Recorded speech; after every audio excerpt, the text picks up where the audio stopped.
कर दिया है। दो तस्वीरें इस वक्त आप देख रहे हैं, राहुल गांधी संसद में जा रहे हैं और दूसरी तस्वीर आपको उस नोटिफिकेशन की दिखा रहे थे। हमारे साथ भारतीय जनता पार्टी के वरिष्ठ नेता और सांसद सुब्रमण्यम स्वामी साहब जुड़ चुके हैं। स्वामी साहब, एक बार फिर आपका बहुत बहुत स्वागत। अनुराग दीक्षित बोल रहा हूं। आपका पहला रिएक्शन, राहुल गांधी की संसद सदस्यता खारिज हो चुकी है। हाँ, अधिकार संसद को है और ये इंदिरा गांधी की काल में ये सिद्ध हुआ था जब इमरजेंसी चल रही थी। तो मेरी सदस्यता राज्यसभा से उन्होंने रद्द कराया क्योंकि उन्होंने कहा कि मैंने इमरजेंसी के खिलाफ विदेशों में बात की।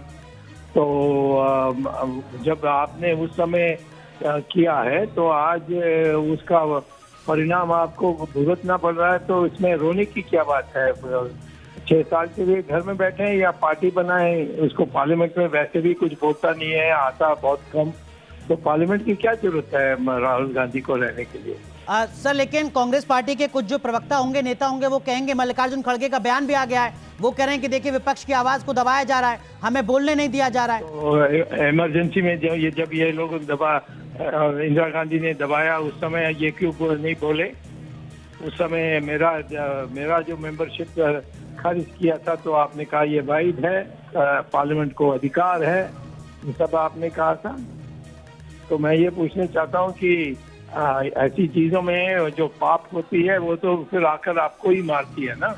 आप कह रहे हैं कि ये कर्म अब सामने दिख रहा है कांग्रेस पार्टी के, जैसा किया वैसा ही सामने आ रहा है। बिल्कुल, जो उनकी जो पाप है उसको भुगत रहे हैं। ठीक है, लेकिन राहुल गांधी तो लगातार ये कहते रहे कि देखिए मैं तो संसद में बोलता हूं, प्रधानमंत्री मेरी बात को सुनना नहीं चाहते हैं, मेरे माइक को म्यूट कर दिया जाता है, विपक्ष को बाहर निकाल दिया जाता है। अब तो ये जो सवाल है राहुल गांधी का, ये और ज्यादा आपको नहीं आता नजर आएगा। वो तो सेशन में मैं समझता हूँ कि 5% टाइम वो पार्लियामेंट आते नहीं है और विदेश में घूमते रहते हैं, इटली चले जाते हैं। तो वो बताएं कि कब कब उन्होंने बात की और कब कब वो रोका गया। किसी बात पर उन्होंने बजट में बात की, नहीं किया। उन्होंने फॉरेन पॉलिसी में बात किया, नहीं किया।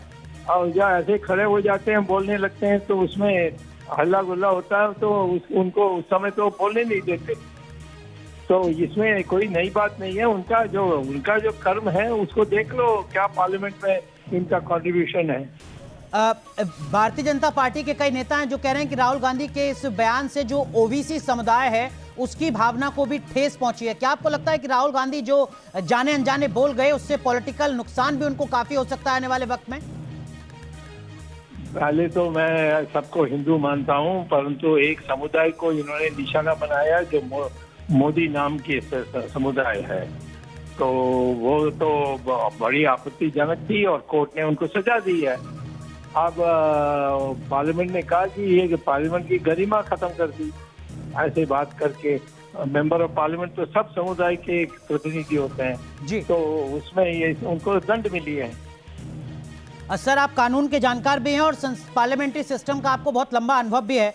क्या आपको लगता है कि राहुल गांधी को थोड़ा वक्त मिल सकता था? क्या वो हायर कोर्ट में जाकर अपनी बात कह सकते थे? क्या उनको लोकसभा की तरफ से पहले नोटिस दिया जाना चाहिए था? प्रोसेस क्या होता है सर?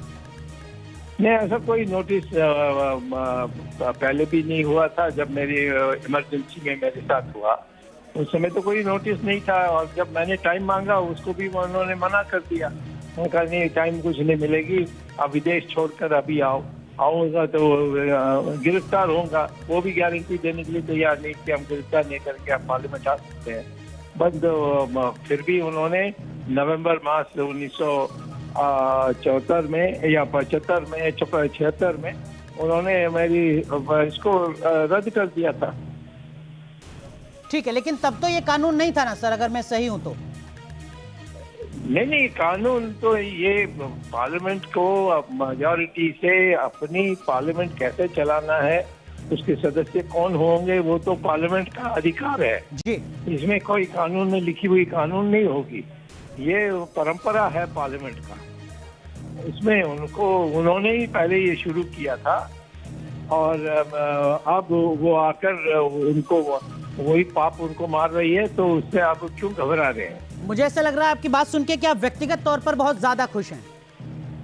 मैं व्यक्तिगत मैं खुश नहीं हूँ, क्योंकि उस समय जो किया उन्होंने गलत किया, अब उसका पाप वो भुगत रहे हैं। तो मैं समझता हूँ भगवान की कर्म विधि चल रही है।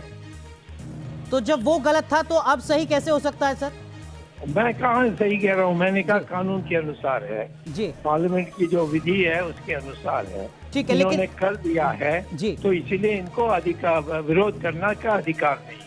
ठीक है, लेकिन सुब्रमण्यम स्वामी साहब को व्यक्तिगत तौर पर खुशी कब ज्यादा होती? राहुल गांधी की सदस्यता किसी करप्शन के मसले पर जाती तब, या उनके किसी बयान के चलते गई है तब? इन्होंने मेरे साथ की है, और वो आप भगवान की कृपा से उनके ऊपर ही आकर वो शाप लगी है। तो मैं क्यों इसमें खुशी मानूंगा या दुख मानूंगा? ठीक है, लेकिन इसका राजनीतिक असर आपको दिखता है कि आने वाले वक्त में जिन स्टेट्स में असेंबली इलेक्शन होना है? कोई राजनीतिक कहाँ है? ये नेहरू परिवार के लोगों को चले जाएं तो कांग्रेस पार्टी बहुत मजबूत हो जाएगी। क्या विपक्ष एकजुट हो पाएगा इससे? ये विजय इसके कारण नहीं हो सकता है, परंतु उनको जीतना है तो एक होना ही पड़ेगा। ठीक है, 2024 के लोकसभा चुनाव में राहुल गांधी सदस्यता जाने के बाद एक बड़े नायक के तौर पर आपको नजर आते हैं क्या, विक्टिम कार्ड खेलते हुए? उनको मजाक में सब देखते हैं, सुनते हैं, उनकी चुगली है, उनकी हंसी मजाक होती है आजकल, तो उसको मैं नेता नहीं कहूँगा।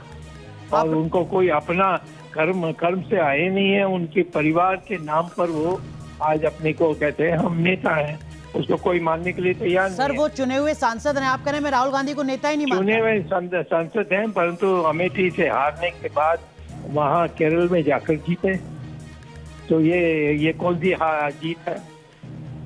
ठीक है, बहुत बहुत शुक्रिया सुब्रमण्यम स्वामी साहब हमारे साथ जुड़ने के लिए। सुब्रमण्यम स्वामी साहब अपने अनुभव के आधार पर कह रहे हैं कि जिस तरीके का फैसला उस वक्त की सरकार ने सुब्रमण्यम स्वामी के लिए लिया